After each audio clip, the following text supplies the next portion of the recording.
Hello students, today you are going to read the sixth poem from your English Beehive textbook.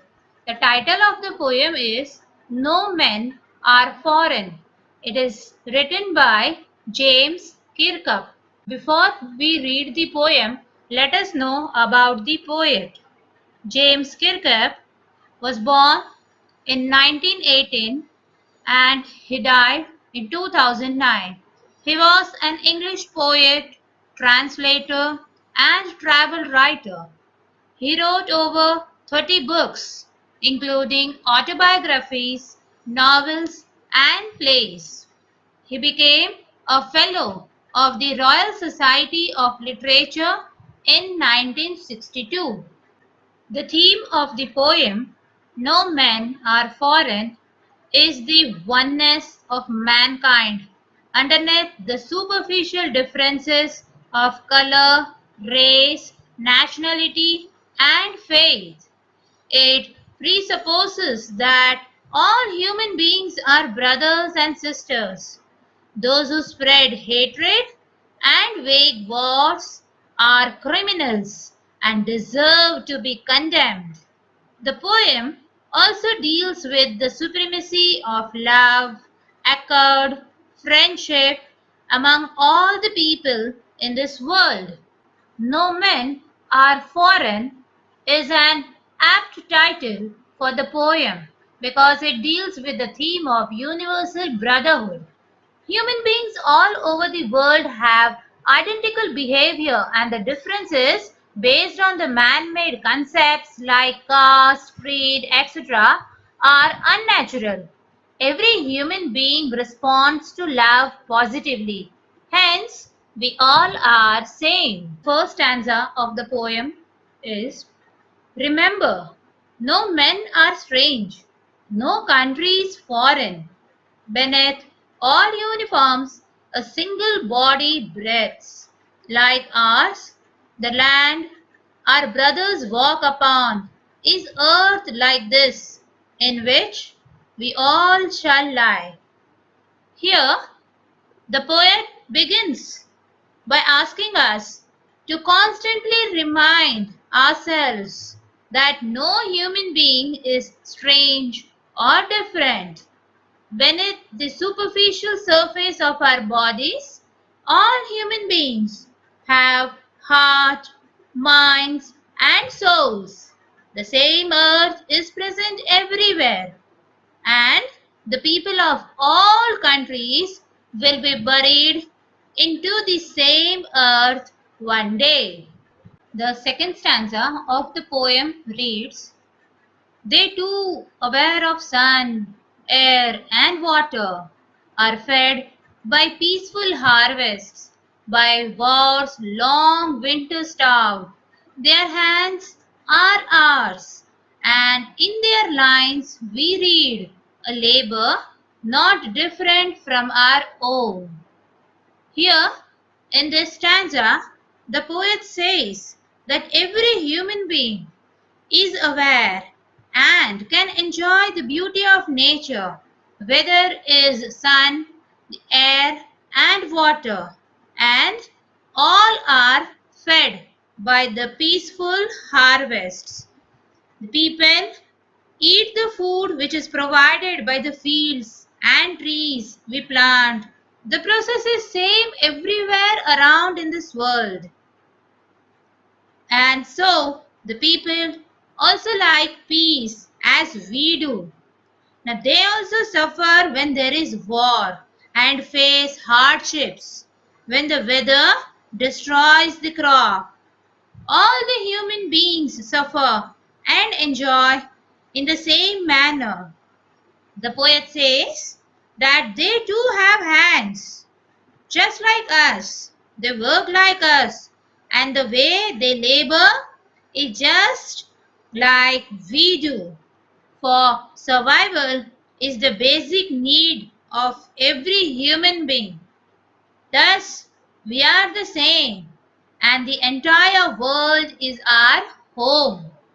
The third stanza reads: Remember that they have eyes that wake or sleep, and strength that can be won by love. In every land is common life that all can recognize and understand. Here, the poet is reminding us that we all have eyes like the others who live away. We all wake up and sleep and understand the strength, the emotion that is love. It is there in our heart and mind. The poet emphasizes here one of the most important things that sustains life is love, and that is recognized and understood by every living being. It is only love that can keep really humanity going. With love and looking at each human being with kindness, we can truly create a paradise-like situation on the earth. This stanza reads, let us remember, whenever we are told to hate our brothers, it is ourselves that we shall dispossess, betray, condemn. Remember, we who take arms against each other. In this stanza, the poet then reminds us that by trying to hate and even exploit ours and their lands, we will be betraying and condemning ourselves. The poet says that we must never allow ourselves to fall prey into some petty prejudices and start hating our own brothers. For if we are doing so, we are going to be doing injustice to our own brothers and sisters. We will be blamed for our own actions. We will be responsible for destroying the peace and harmony around us. The poet reminds us that by taking arms against each other, that is, war, is in fact futile. He says that by doing so, we are destroying the very essence of peaceful life on this earth. The last stanza of the poem reads, it is the human earth that we defile. Our hells of fire and dust outrage the innocence of air that is everywhere our own. Remember, no men are foreign and no countries strange. The poet says that when we take arms against each other, we are destroying the earth. We are polluting this earth that is for everyone to live. Hatred, prejudice, war, and killing. All these things release dirt, our thoughts, our words, our actions into the air we breathe. It destroys its purity. It is the time, therefore, we must realize that no one is a foreigner to the other. We live on this earth, the same place, the same space. We need to recognize this, to learn to live and let live. The world is theirs as much as it is mine or yours. So, if I and you can live here, what should prevent them from living here in peace and harmony?